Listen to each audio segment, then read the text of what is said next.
آج یعنی 7 ستمبر اتوار کو ہندوستان میں رواں سال کا سب سے طویل چاند گہن نظر آئے گا۔ اس چاند گہن کا دیدار دنیا کی 85% آبادی کر سکے گی۔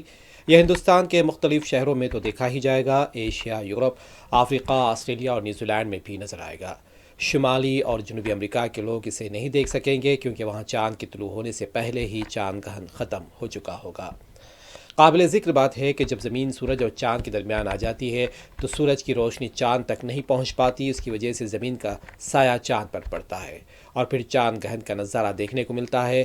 نہرو سینٹرل پلانٹوریم ممبئی کے ڈائریکٹر کے مطابق چاند گہن 7 ستمبر کی رات تقریباً 9:58 شروع ہوگا اور رات میں تقریباً 11:01 پر مکمل چاند گہن ہوگا۔